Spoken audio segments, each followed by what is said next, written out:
Ipinagdiriwang ngayong araw ang pista ni San Jose Maria Escrivá, fundador ng Opus Dei.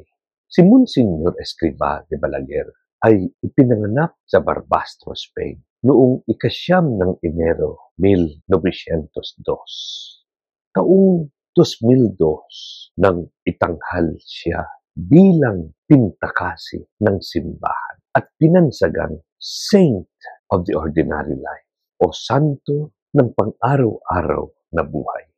Nitong nakaraang Lunes, Hunyo 24, tinanggap ni Pope Francis ang Moderator General ng Opus Dei, si Monsignor Fernando Ocaris, upang pakinggan ang ulat nito sa patuloy na pakikipag-ugnayan ng grupo sa Dicastery for the Clergy.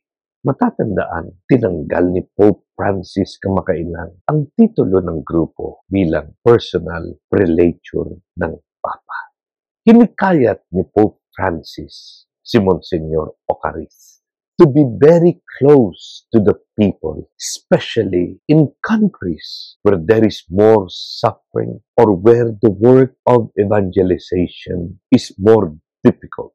Sa pagtatapos ng papal audience, ibinigay ng Papa ang kanyang basbas sa prelado at sa grupo sa patuloy nitong dialogo at kooperasyon sa simbahan. Binawi man ng Santo Papa ang pagiging personal prelature ng Opus Dei, hindi natin may pagkakaila na ang obra ay posibleng daan patungo sa langit. Pamana ni San Jose Maria ang himukin ang mga tao na sikaping matamo ang kabanalan saan man sila tinawag ng Panginoon at anuman ang kalagayan sa buhay.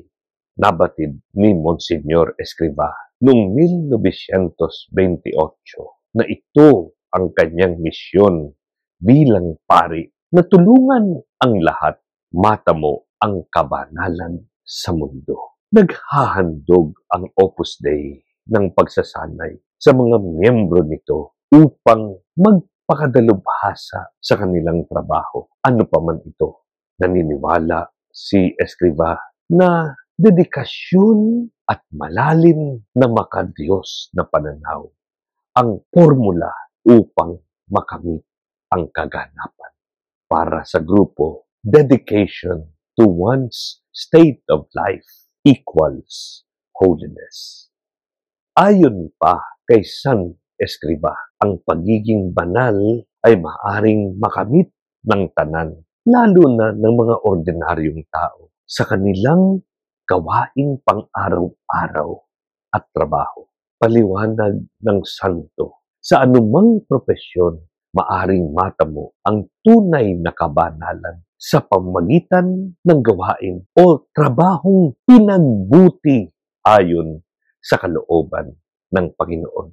Turo ni San Jose Maria, ang sekreto ng kabanalan ay nasa paghahanap ng kalooban ng Diyos sa pamamagitan ng taimtim na panalangin. Mahalaga sa Opus Dei ang papel ng spiritual director o gabay, not necessarily isang pari, sa pagtiyak sa plano ng Diyos sa pamamagitan ng tapat na pagkinig sa Espiritu Santo. Sa pagiging sensitibo sa pahiwatig ng Diyos, sa pag-araw-araw na pag-iral, maaring maging oportunidad at pagpapahayag ng pag-ibig sa Panginoon, sa simbahan at sa Santo Papa at sa lahat ng kaluluwa ang mga gawain diin ni Escrivá. Sa anumang kasipayuan, panalangin ang konsolasyon ng mga tapat. Dagdag pa ni San Escrivá, lubos ang kaluguran ng Ama sa mga mapagpakumbaba at masunurin. Anumang gawain aniya ay maaring gamitin para sa higit na kaluwalhatian ng Diyos. Kaya't angkop na ilagay sa gitna ng ating buhay ang Diyos. Sa mga tuwid, hindi lang para sa mga pare, madre at relihiyoso ang kabanalan. Muling pinasigla ni San Jose Maria ang doktrina ng simbahan ukol sa universal na panawagan sa kabanalan na maaaring gawing sagrado ang anumang sekular na gawain, kalagayan at lugar sa lipunan. Giit pa ni Escrivá, iba't iba lang talaga ang daan patungong langit. Ngunit lahat ng ito ay kinakandili at pinatatatag ng mga sakramento. Sa huli, giit ng pundador ng Opus Dei. Walang sino man ang maaaring pumasok mag-isa lamang sa langit. Kailangan lang ng matibay na desisyon, tapat na dedikasyon, buong kalooban na maging banal upang maisakatuparan ang mga plano ng Diyos sa ating buhay. At lahat ng responsibilidad at katungkulan ay magiging kahangahangang ehemplo para sa iba. Nang itanghal na biyato si Monsignor Escrivá noong 1992, papuri ni Pope John Paul II, sa simula pa lamang alam na niya kung ano ang kalooban ng Panginoon. Naging malinaw sa kanya na ang Opus Dei ay hindi kanya, kundi gawain ng Diyos, obra ng Diyos.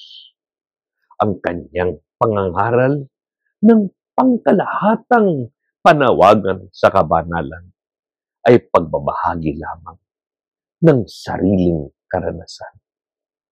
Nawa, tulad ni San Jose Maria Escrivá, maisuko rin natin ang ating sarili sa Diyos nang may lubos na tiwala at pagpapakumbaba. Maging mulat nawa tayo sa mga galaw ng Espiritu sa ating buhay at hayaan siyang maisagawa ang kanyang disenyo at plano. San Jose Maria Escrivá, ipanalangin mo kami.